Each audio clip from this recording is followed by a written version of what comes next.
Irmãos e irmãs, vamos a mais um momento da nossa liturgia da palavra. Eu transmito sempre a liturgia nos meus endereços telemáticos. É só você digitar no campo de busca Paulo Roberto Maciel e você chega ao Facebook, YouTube, blog, Instagram, ou então digite @Paulo Roberto Maciel 7919. No YouTube tem mais de 10 mil vídeos. Liturgia referente ao dia 7 de agosto de 2024, quarta-feira, na 18ª semana do Tempo Comum na Igreja Católica Apostólica Romana, ano B, em que se enfatiza mais o Evangelho de São Marcos. No rito temos a missa escolha. A cor é verde se for a missa comum. Ou pode ser missa em memória facultativa de São Sisto, Papa e companheiros mártires, aí a cor é vermelha, ou São Caetano, presbítero, memória facultativa, cor branca. Então fica a critério do presidente da celebração fazer ou não as memórias facultativas. Antífona da entrada. Vinde, ó Deus, em meu auxílio, apressai-vos, ó Senhor, em socorrer-me. Sois o meu Deus libertador e meu auxílio. Não tardeis em me socorrer, ó Senhor. É o Salmo 69, versículos 2º e 6º. Agora a oração da coleta. Rezemos. Coloque sua intenção. Assisti, Senhor, vossos fiéis, e cumulai, com vossa inesgotável bondade, aqueles que vos imploram e se gloriam de vos ter como Criador e Guia, restaurando para eles a vossa criação e conservando-a renovada por nosso Senhor Jesus Cristo, vosso Filho, que é Deus e convosco vive e reina na unidade do Espírito Santo, por todos os séculos dos séculos. Assim seja. Primeira leitura. Leitura do livro do profeta Jeremias, capítulo 31, versículos do 1º ao 7º. Naquele tempo, diz o Senhor, serei Deus para todas as tribos de Israel, e elas serão meu povo. Isto diz o Senhor. Encontrou perdão no deserto o povo que escapara à espada. Israel encaminha-se para o seu descanso. O Senhor apareceu-me de longe. Amei-te com amor eterno e te atraí com a misericórdia. De novo te edificarei. Serás edificada, ó jovem nação de Israel.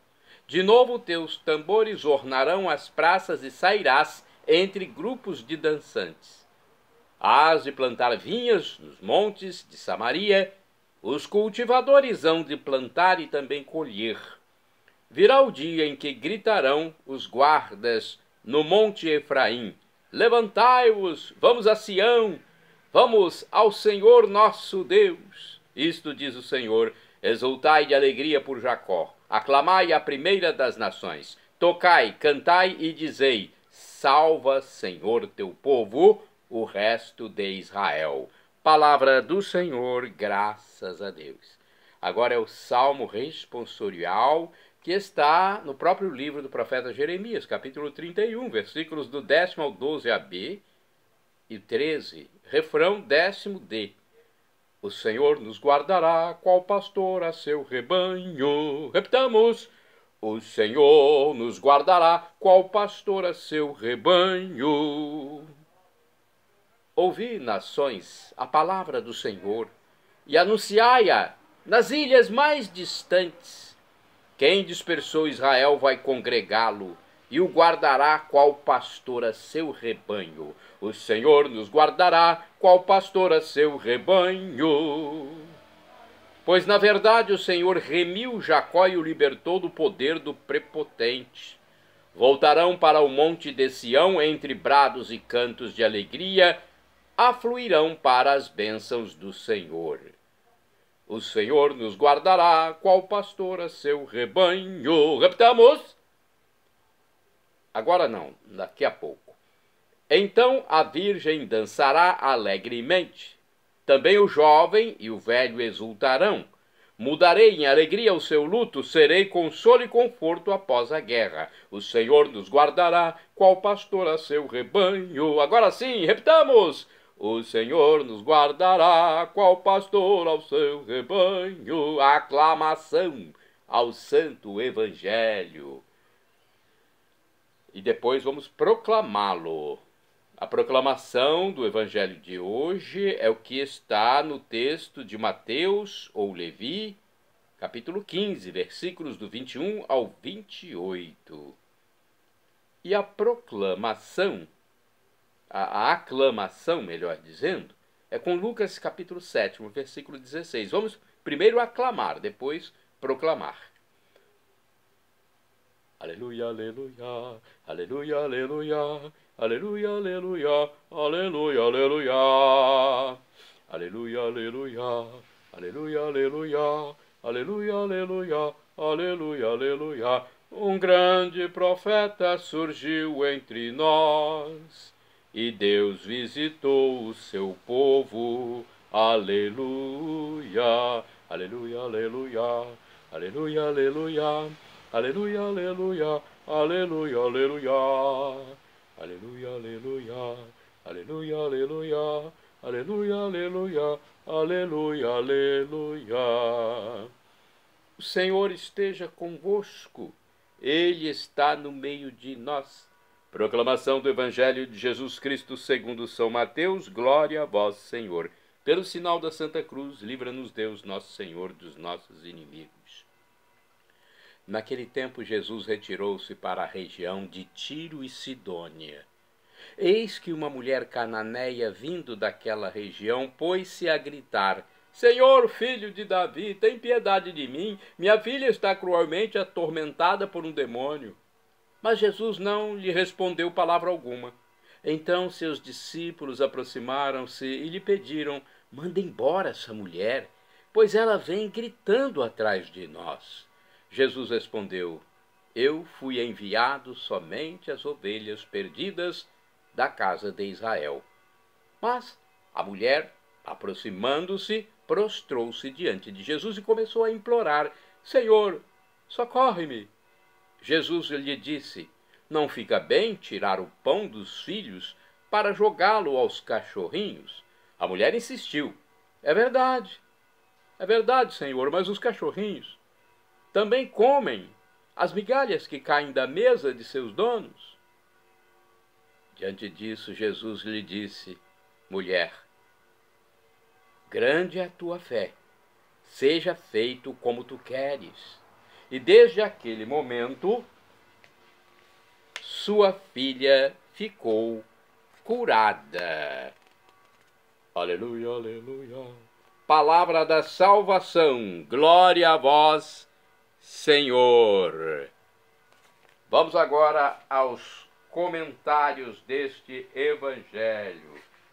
Vamos começar com o que está escrito no livro Dia a Dia com o Evangelho. Admirável a fé da mulher cananeia. É Jesus quem o reconhece e proclama em voz alta: mulher, é grande a tua fé. Na verdade, Jesus se havia retirado para essa região estrangeira e pagã, a fim de espairecer um pouco, já que tinha tido anteriormente uma desgastante audiência com os doutores da lei e os fariseus sobre a questão do que é puro ou impuro. Ao ouvir os rogos da mulher para libertar sua filha, Jesus parece não querer dar-lhe ouvidos. Seus apóstolos intercedem: atende-a. Pelo diálogo forte entabulado com a mulher, ficamos com a impressão de que Jesus queria testar a qualidade de sua fé. Logo veio a comprovação de que se tratava de fé profunda. Por isso o milagre se deu em benefício da mãe atendendo sua súplica e da filha libertando-a das forças malignas. Agora outro comentário é do livro Palavra e Vida. Diz o seguinte: Jesus, cada vez com mais clareza, vê qual é a sua missão, por isso se afasta de sua terra. Devia haver muita tensão, mas em seu caminho encontra-se com uma mulher cananeia. ela faz com que ele tome consciência de que sua missão ultrapassa as fronteiras de Israel. Hoje, para nós, isto parece normal, mas para a igreja primitiva foi uma espécie de pulo no escuro, atirar-se para o desconhecido. Quais são as fronteiras que atualmente deveríamos transpor para anunciar o Evangelho? Quem são os que se mantêm fora? Para onde deveríamos nos dirigir e anunciar o Evangelho? É uma pergunta aqui deste livro. Agora, do livro Igreja em Oração, outra reflexão. O Evangelho quer prefigurar a missão dos discípulos entre as nações pagãs, depois da Páscoa de Jesus. Primeiro Israel, depois todos os povos. Após as críticas e as rejeições à palavra e à pessoa do Messias por parte das lideranças judaicas e de muitos entre os judeus, Jesus se retira para uma região pagã. Essa região representa aqui os locais da missão futura da igreja. Jesus não entrou naquelas cidades de Tiro e Sidônia. Ele vai apenas até uma espécie de região fronteiriça entre Israel e o mundo pagão. Por outro lado, uma mulher cananeia daquela região pagã é quem vem ao encontro dele. Confessa ser Jesus, o Senhor e Messias, filho de Davi.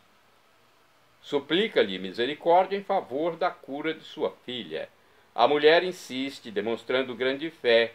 Aceita as migalhas de pão caídas da mesa dos filhos, os judeus. Jesus, percebendo a fé da mulher, algo que não viu nem sentiu entre os seus compatriotas, atende o pedido e a filha dela fica curada. Hoje nós somos enviados como testemunhas aos povos. Para isso necessitamos de grande fé, sem a qual a missão não produzirá frutos. Agora, de Antônio Carlos Santini, da comunidade Nova Aliança, temos também uma reflexão que costuma ser mais aprofundada. Migalhas que caem da mesa. É o título da reflexão de Antônio Carlos Santini a respeito do capítulo 15, versículos de 21 a 28 de Mateus, de São Mateus ou Levi. Este evangelho é um daqueles textos memoráveis que jamais chegaremos a esgotar em sua riqueza de significados. Este encontro de Jesus com a mulher cananeia nos fala da fé, da humildade, do amor pelos filhos, de diferenças étnicas e sociais. Mas fala também de desperdício. Em minha remota infância, um simples pedaço de pão caído no chão disparava um tapa na orelha e um doído beliscão. Cata depressa, o pão é sagrado! E a criança se apressava em recuperar o dom perdido. Bons tempos aqueles. Tempos em que a comida era escassa, mas sempre venerada como precioso dom de Deus. Lembro-me de meu avô Giuseppe, já bem velhinho ao fim das refeições. Com o miolo do pão, ele enxugava literalmente o prato, deixando-o limpo e brilhante. É que após 7 anos seguidos de guerra longe de sua família, de sua Itália, campanha de Tripolitânia, guerra ítalo-turca e Primeira Guerra Mundial, vovô aprendera a aproveitar cada migalha de comida. Ele experimentara a falta do pão, diz Antônio Carlos Santini. Portanto, seu avô passou por esse momento difícil. Bem, não é este o nosso caso, certo? Parece que nós vivemos tempos de vacas gordas, rebanhos numerosos, superprodução de grãos, hipermercados bem abastecidos. Dá até fastio. Natural que produzamos muitas migalhas, abundante lixo orgânico, comida desperdiçada. A gente acaba por se acostumar com a fartura. Não é exatamente o caso da nossa vida eclesial neste início de milênio. Quanta fartura, quanta abundância, palavra de Deus, Eucaristia, sacramentos, grupos de oração, retiros espirituais, congressos, reflexões na internet, pregadores na TV, padres, cantores, traduções da Bíblia em centenas de idiomas, turismo religioso. Nunca foi tão fácil ser cristão. Religião para dar e vender. De tudo isto, quanto cai no chão? Quanto se desperdiça do pão destinado aos filhos, mas que pode acabar na boca dos cachorrinhos? Ainda brota em nosso coração um sentimentozinho de gratidão pelo rico cardápio que o Senhor oferece aos filhos? Em viagem missionária pela região transamazônica, vi a fome espiritual dos moradores do Pará. Em cada folha do seu território, uma capela de madeira, nenhuma imagem de santo, nenhum sacrário com o depósito eucarístico. Padre, uma vez por semestre, uma vez por ano, e o povo ali reunido todas as noites em oração. Confesso que tive vergonha de mim. Neste evangelho, aquela mulher humilde foi agraciada com as sobras desperdiçadas pelos filhos da casa. E ela se deu por satisfeita. Com as migalhas recolhidas do solo, Jesus não pôde refrear a exclamação: mulher, é grande a tua fé, assim como queres te seja feito. Que faremos do pão que Deus nos oferece? Irmãos e irmãs, orai sem cessar. O Senhor dá alimento a quem tem fome. Salmo 146, versículo 7. Vamos aos santos do dia. Dia 7 de agosto é dia de São Vitrício de Rouen, ou Rouen. Foi bispo do ano 410. Ele foi torturado e condenado à morte no tempo do imperador Juliano. Isso aconteceu por ter abandonado o exército para seguir a Cristo Jesus, mas acabou sendo libertado e ordenado bispo. Santo do dia 7 de agosto, Santo Alberto de Trapani, presbítero, que é o sinônimo de padre, sacerdote, do ano 1306. Foi sacerdote carmelita italiano que, por suas ardorosas pregações, obteve a conversão de muitos judeus ao cristianismo. Santo do dia 7 de agosto, São Caetano de Thiene, presbítero. Faleceu em 1547 em Nápoles, Itália.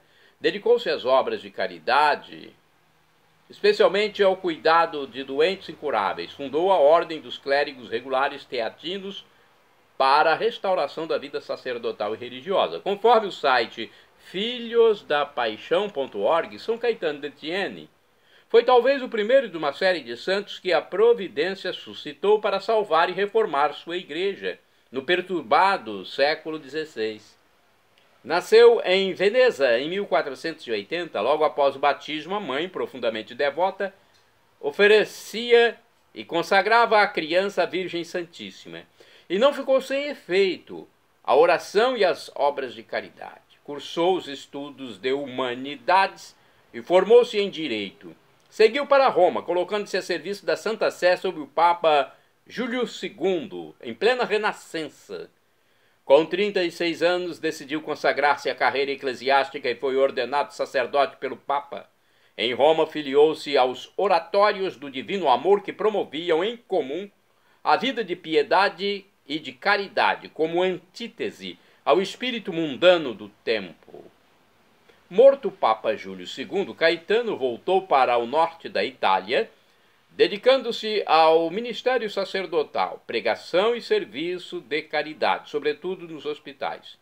Tanto foi o seu zelo que foi apelidado Caçador de Almas, aproveitando das experiências dos oratórios junto com 3 companheiros, entre os quais Pedro Carafa, que se tornara mais tarde Papa, com o nome de Paulo IV, organizou uma congregação religiosa cujo plano era a santificação própria dos membros, combater a tibieza e a ignorância no clero, regenerar os costumes da sociedade, promover o culto divino litúrgico, restabelecer o respeito e reverência à casa de Deus, propagar a sã doutrina contra as heresias incipientes da pseudo-reforma e dar assistência religiosa aos moribundos.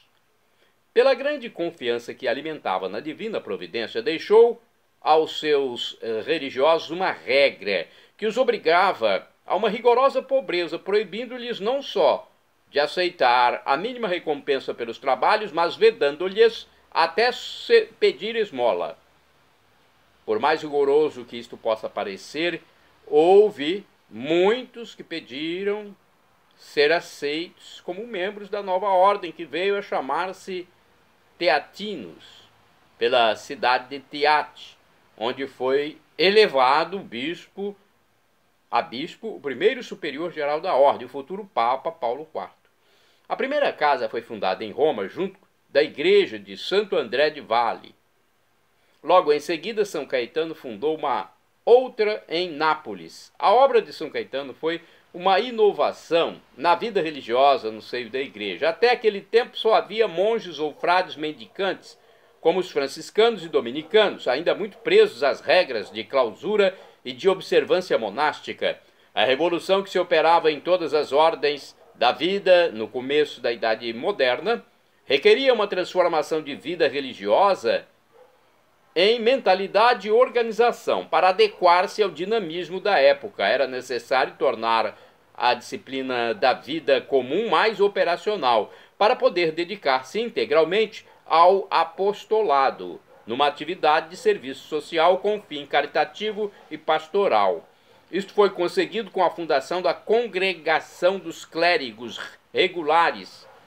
A primeira desta foi, sem dúvida, a fundada por São Caetano.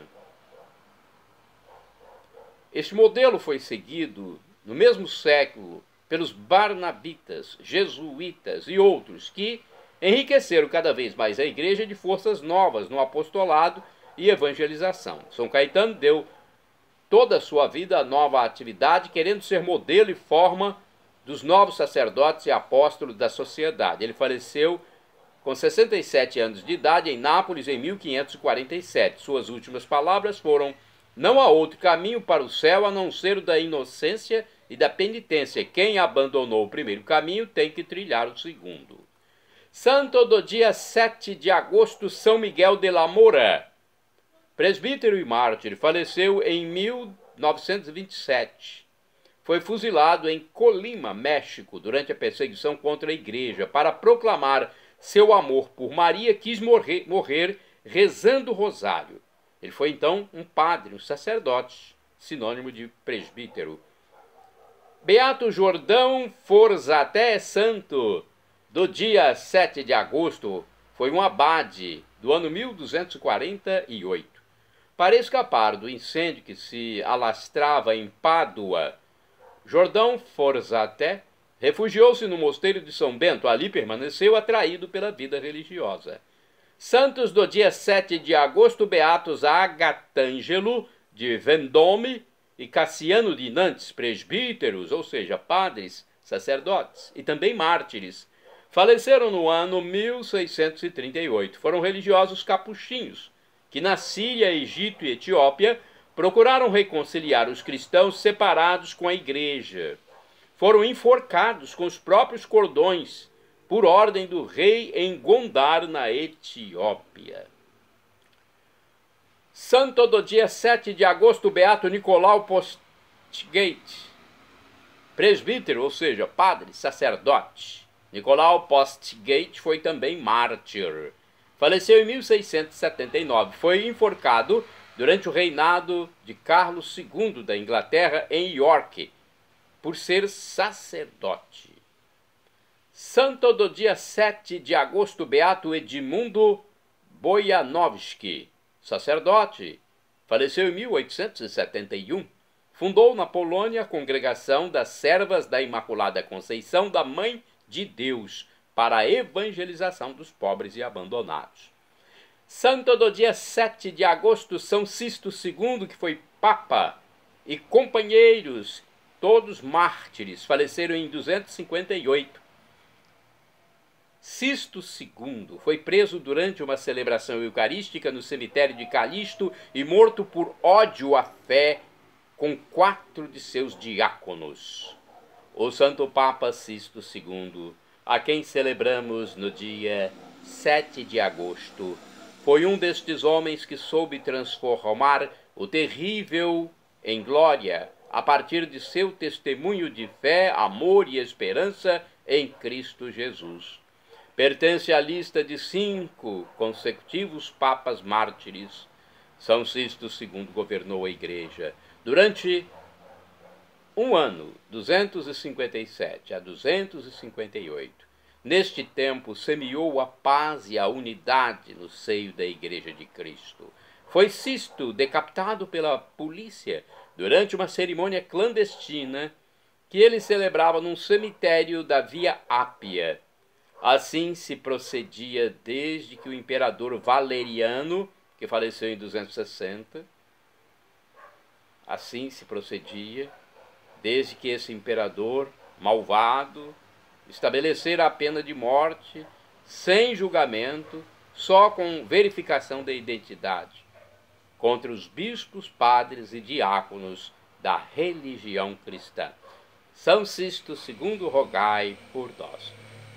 Bem, conforme o site franciscanos.org, temos mais informações sobre ele. Essa primeira informação foi da revista.arautos.org. A década de 250 e 260 da era cristã foi a mais terrível e, ao mesmo tempo, a mais gloriosa para a Igreja Romana, pois a fúria de dois imperadores, Décio e Valeriano, se abateu contra o cristianismo. 5 papas, Fabiano, Cornélio, Lúcio, Estevão e Sisto, em poucos anos selaram com sangue a fidelidade a Cristo, tornando gloriosa a Cátedra de Pedro. Último da série dos papas mártires desta década é Sisto II, que comemoramos dia 7 de agosto. O Papa Sisto governou a Igreja somente um ano cheio de perigos, pois sabia-se visado pela ferocidade imperial. Ele sucedeu ao Papa Estevão Mártir, herdando a delicada questão sobre a validade do batismo administrado pelos hereges, questão essa que tanto agitava a Igreja naquele tempo. Era um problema disciplinar ligado, por sua vez, a uma questão doutrinal. O Papa Sisto II, homem pacífico e de espírito conciliador, embora ficasse firme no costume da Igreja de Roma de não rebatizar os que tinham sido batizados em boa fé pelos hereges, não se mostrou rigoroso para com os dissidentes, chefiados pelo grande bispo africano, São Cipriano, e assim conservou a unidade e a paz na Igreja. A feroz perseguição do imperador Valeriano serviu para silenciar em parte o problema, acalmar as discussões e o martírio de muitos bispos envolvidos na controvérsia, sobretudo de São Cipriano, que suavizou os atritos, dando lugar, mais tarde, a uma pacífica adoção do costume da Igreja Romana, ainda hoje em uso. A perseguição de Valeriano nos anos 257 e 260 visava, sobretudo, eliminar o clero e destruir os lugares de culto. Muitos cristãos foram presos, os diáconos Agapito e Felicíssimo foram mortos quando tentavam levar o viático aos cristãos presos, prestes a morrer, mártires. Assim se deu também com o jovem Tarcísio, morto na Via Ápia, quando levava oculta sobre o peito a Eucaristia aos cristãos na cadeia. Poucos dias depois veio o Papa Sisto II, surpreendido nas catacumbas, quando celebrava divinos mistérios. No trajeto em que ia ser levado ao suplício, o diácono Lourenço lhe falou comovido: "O Pai, aonde vais sem o teu filho? O Pai, aonde vai sem o teu filho? Tu que jamais ofereceste o sacrifício sem a assistência do teu diácono, vais agora sozinho para o martírio?" E o Papa respondeu a Lourenço: "Mais uns dias e te aguarda uma coroa mais bonita." Assim se deu no dia 10 de agosto, em que Lourenço morria mártir em circunstâncias mais comoventes. O Papa Sisto foi barbaramente assassinado. Seu corpo foi colocado na cripta dos papas no cemitério de São Calixto, onde inscrições e restos arqueológicos comprovam até hoje a presença de seus restos mortais e o culto de mártir e atleta de Cristo. No sangue dos mártires se construiu e consolidou a Igreja Católica Apostólica Romana. Shalom Adonai é uma expressão hebraica que significa a paz de Deus, é o que eu desejo para todos vocês. El Shaddai. El Shaddai significa Deus onipotente. Ele proverá aquilo que você deseja se for para o seu bem. O professor e escritor de mais de 100 livros da Igreja Católica, Felipe Rinaldo Queiroz de Aquino, em seu canal no YouTube, onde responde às nossas dúvidas, diz que Deus pode nos dar uma dessas 3 respostas quando suplicamos algo: sim, não ou espere, a que for melhor, Ele nos dará, pois afinal de contas é o nosso Pai. E o Pai, até quando dá um não para o Filho, é o melhor para ele. E agora do aramaico, dialeto de Jesus, eu clamo Maranatá, como dizemos nós católicos, ou Maranata, como dizem nossos irmãos separados, os evangélicos ou protestantes. Não importa a pronúncia, significa vinde, Senhor Jesus, vem, Senhor, um dia ele voltará e será o juízo final. Para você ser salvo e nós nos encontrarmos na vida por todos os séculos dos séculos, na volta de Jesus, creia em Jesus como Deus, o Deus do amor infinito, aquele que morreu na cruz por nós após humanado, depois venceu a morte no terceiro dia, ascendeu ao céu e está à direita do divino Pai eterno como nosso sumo sacerdote eterno, nosso irmão primogênito, nosso mediador. Creia em Jesus como Deus, seja batizado e arrependa-se dos seus pecados e nos encontraremos na vida eterna. Perdão, Senhor, pelos meus pecados passados, presentes, futuros, físicos, espirituais, pecados do pensamento, palavras, atos, omissões, e me dê a vida eterna. Meu Jesus, eu quero a vida eterna convosco. @Paulo Roberto Maciel, Maciel 7919.